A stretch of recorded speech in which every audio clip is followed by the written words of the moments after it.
조인섭 변호사의 상담소.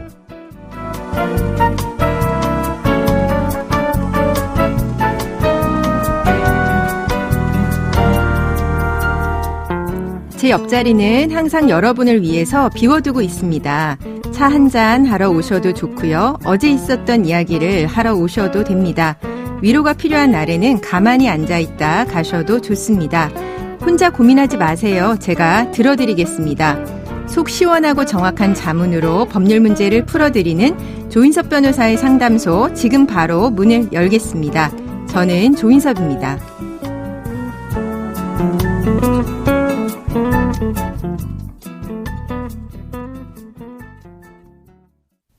당신을 위한 로하우스 조담소에서 당신의 고민을 초대합니다. 송미정 변호사와 함께합니다. 안녕하세요. 안녕하세요. 법무법인 신세계로 송미정 변호사입니다. 네, 오늘은 어떤 고민이 기다리고 있는지 먼저 사연부터 알아보겠습니다. 남편은 짠돌이의 꼼꼼한 성격이라서 자신의 지출 내역을 수첩에 모두 적어 놓았는데요. 퇴직 후에 집으로 이 수첩을 가져와서 저도 자세하게 보게 되었습니다. 그런데 어디에 썼는지는 없고 액수만 적힌 돈이 반복되고 있어서 저는 수상한 생각이 들었습니다. 그러다 남편이 동창이라고 하는 여자와 연락을 주고받는다는 사실을 알게 되었는데, 알고 보니 액수만 적힌 돈을 숙박업소에서 그 여자와 사용했다는 사실까지 알게 되었습니다. 화가 난 저는 그 여자가 운영하는 가게를 찾아가 남편과의 관계에 대해서 캐물었는데 부정한 관계를 인정하고 제게 용서를 구하더군요. 하지만 저는 도저히 용서도 안 되고 화를 멈추지도 못했습니다. 그래서 가게에 있던 음식을 던지고 그 여자의 머리채도 잡았습니다. 그렇게 저는 고소를 당했고 화가 풀리지 않았던 저는 가게 근처에서 가게 주인은 상간녀입니다 라는 유인물을 나눠줬고 또다시 고소를 당하게 되었습니다. 경찰 조사를 받던 저를 딱하게 생각한 조사관은 직접 혼내주려고 하지 말고 민사소송을 하라고 권유했습니다. 그렇게 저는 그 여자에게 손해배상을 청구했고 그 여자 역시 저에게 영업방해와 폭행으로 손해배상을 청구해 왔습니다. 저는 너무 억울합니다. 정말 그 여자에게 손해배상을 해줘야 하는 걸까요?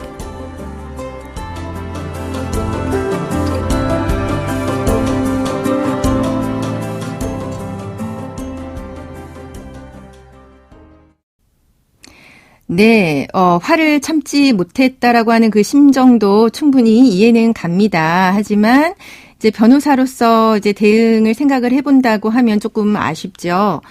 현재 간통죄가 폐지되었어요. 그러면 이제 형사상 책임을 물을 수 있는 방법은 없는 거죠? 네. 이전에 형법에 있었던 간통죄는 2016년도부터는 폐지가 되었기 때문에요. 네. 부정행위에 대해서는 형사상 책임을 물을 수 있는 방법은 현재는 없습니다. 네. 그리고 간통죄의 고소는 이제 원래 이혼소송을 요건으로 하기 때문에 배우자와 이혼하지 않고 부정행위 상대방에게만 책임을 묻는 것은 옛날이나 지금이나 민사소송으로만 가능합니다. 네.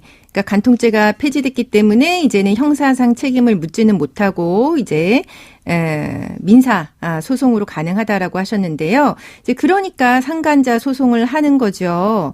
그럼 남편과 이혼을 진행하지 않는다고 하더라도 이 사연자분 상간자 소송만 진행하는 거는 가능한 거죠? 네, 그렇습니다. 그렇지만 남편분과 이혼을 하면서 상간자 소송도 함께하는 경우랑 네. 남편분과 이혼하지 않으면서 상간자 소송만 하는 경우에 이제 관할 법원이 달라지는데요. 네. 혼인관계 파탄을 이유로 이혼을 하면서 상간자 소송도 함께 하는 경우에는 이제 가정법원이 관할 법원이 되고요. 네. 이혼을 하지 않으면서 혼인관계의 침해를 이유로 상간자 소송만 하는 경우에는 일반 민사법원이 관할 법원이 됩니다. 네. 근데 뭐 이제 사연자분 같은 경우는 너무 어렵게 생각하지 않고 이혼을 하든 안 하든 상간자 소송 가능하다 이렇게 네. 생각을 하시면 될 것 같아요. 그러면 한 사람에게 여러 차례 상간자 소송을 하는 것도 가능할까요? 네, 근데 이건 경우에 따라서 다른데요. 예를 들어서 A라는 부정행위로 상간자 소송을 제기해서 판결을 받으신 다음에 또다시 그 행위, 같은 A라는 부정행위로 상간자 소송을 제기하는 것은 사실 허용되지 않습니다. 네. 그러나 이제 A라는 부정행위를 이유로 상간자 소송을 제기해서 판결을 받았는데요. 판결 받은 후에 또다시 새로운 B라는 부정행위가 발각된 경우에는 그 새로운 B라는 부정행위로 다시 같은 사람에게 상간자 소송을 제기할 수 있습니다. 아, 그러니까 만약에 이제 2021년에 만난 부분을 상간자 소송을 제기해서 판결을 받았는데 이후에도 계속 만나면 같은 사람에 대해서 다시 상간자 소송을 할 수 있다는 거죠? 네, 그러니까 상간자 소송을 당해서 위자료를 이제 주라고 판결이 나온 후에도 부정행위를 그치지 않으시는 분들이 계시는데요. 그런 경우에. 네, 그럴 경우에 이제 판결을 받은 후에 새로운 부정행위가 발각이 되면 다시 상간자 소송을 당할 수 있습니다. 네. 이 상간자 소송도 일정 기간 안에 그 소송을 제기를 해야 되는 거죠? 네, 그렇습니다. 정확히는 이제 손해배상 청구권의 소멸시효라고 하는데요.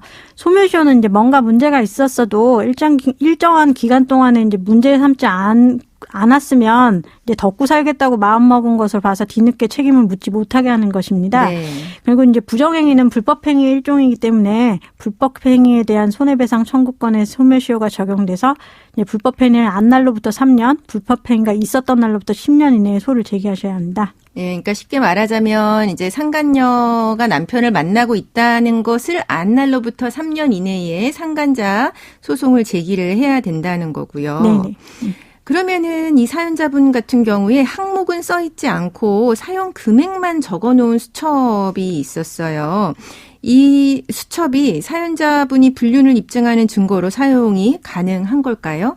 만약 이제 항목은 써 있지 않고 사용 금액만 적어놓은 수첩 하나만 있다면 그 수첩만으로는 이제 불륜이 입증될 수는 없을 것입니다. 네. 하지만 이제 사연자분이 어찌어찌 하다가 그 수첩에 써 있는 사용 금액이 이제 부정행위를 하기 위해서 이제 숙박업소에서 이제 결제한 것이라는 걸 알게 되셨다고 하셨으니까요.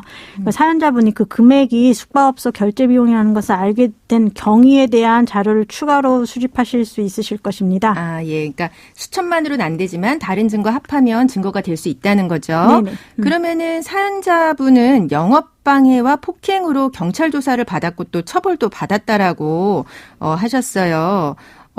여기에 대해서 상대방이 또 다시 손해배상 청구를 했고요. 이렇게 되면은 사연자분이 오히려 그 상간녀한테 영업방해 폭행으로 손해배상을 해줘야 되는 걸까요? 예, 이제 원칙적으로 형사상 책임이랑 민사상 책임은 별개이기 때문에 형사상 처벌을 받는다고 해서 이제 민사상 책임이 면제되지는 않습니다. 오히려 이제 동일한 사건에 대해서 먼저 형사 고소를 해가지고 이제 처벌을 받게 하면 그것이 증거가 되거든요. 그래서 이제 그거 이제 사실관계에 대한 증거로 민사상 손해배상을 다시 청구하는 경우가 대부분이니까 고소를 당해서 처벌을 받았다 해도 상대방이 그거에 대해서 자기가 뭔가 손해가 있다 하면서 민사상 손해배상 청구를 다시 하시면 네. 그걸 배상을 해 주셔야 합니다. 네, 그러니까 쉽게 말하면 형사처벌은 이제 국가가 하는 처벌인 거고 민사 손해배상 같은 경우는 개인 간의 배상인 거잖아요. 네. 그러니까 이 상간녀가 이제 우리 사연자한테 형사 고소를 해서 상간자가 형사 처벌을 받았다고 하더라도 그건 어떻게 생각하면 이제 국가가 처벌을 하는 거고 상간녀한테 또 민사 손해배상을 해줘야 된다는 건데 좀 억울하실 수 있을 것 같아요. 전에도 약간 여러 차례 강조한 내용이기도 한데요. 사연자분처럼 아무리 화가 나더라도 직접적인 어떤 폭력을 행사하거나 전단지를 불륜여다 이렇게 돌려서는 안 되는 거겠죠. 네, 우리나라는 법치국가고 법치국가에서는 자력구제는 원칙적으로 허용이 되지 않습니다.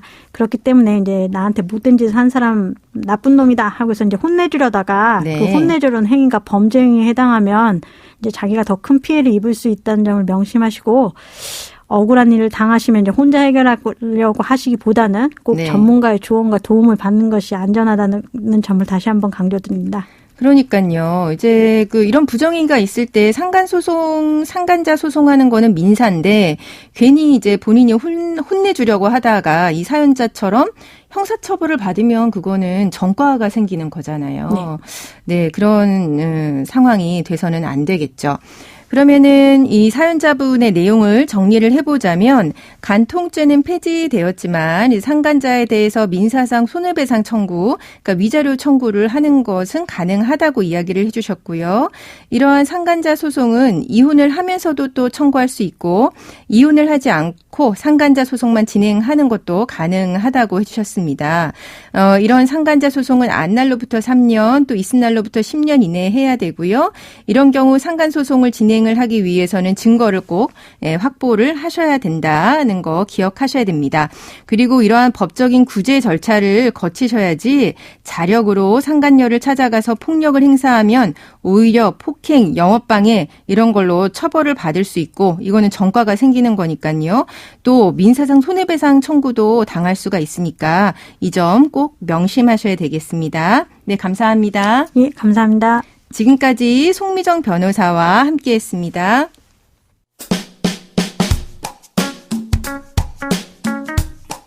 알아두면 쓸데있는 법률 이야기 알쓸법 시간입니다. 상대편을 놀릴 때 내는 소리 국어 사전에 실린 메롱의 정의입니다. 동료 여교사에게 혀를 내밀며 메롱을 한 행동은 성희롱에 해당한다는 판결이 내려졌는데요. 어떤 행동이 문제가 됐을까요?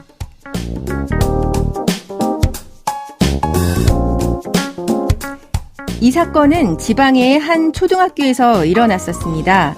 가해자는 주변에 동료가 있을 때는 피해자에게 아무런 행동도 하지 않다가 단둘이 있으면 눈을 마주치고 웃곤 했고요. 또 그러면서 갑자기 얼굴을 가까이 들이밀었고 밥을 먹는 상대를 향해서 메롱을 했습니다. 이러한 성희롱을 저지른 이유로 감봉 1개월의 처분을 받았는데요. 징계를 받아들이지 못하고 소송을 낸 겁니다. 성희롱이란 업무관계에서 성적 굴욕감을 느끼게 하는 말이나 행동 등의 일체의 행위입니다. 이러한 성희롱을 문제 삼는 이유는 직장에서 일을 해야 하는 관계로 만난 사이에서 성적 굴욕감을 주는 행위로 업무에 지장을 주지 않고 양성 평등한 직장 문화를 만들기 위해서 그런 겁니다. 언뜻 생각하면 메롱이 성희롱이 된다, 이해하기 어려울 수 있지만 직장 내에서 단 둘만 있을 때 얼굴을 들이밀며 밥 먹는 상대를 향해 메롱을 하는 것은 성적으로 불쾌한 감정이 들 수 있는 거죠. 일을 하기 위해서 만난 사이에서는 일을 해야 하는 거고 성희롱은 있어서는 안 되겠습니다. 조인섭 변호사의 상담소, 조담소는 언제나 당신과 함께합니다. 끝곡으로 임재범의 이 밤이 지나면 들려드리면서 저는 이만 인사드립니다. 지금까지 로이어 조인섭이었습니다.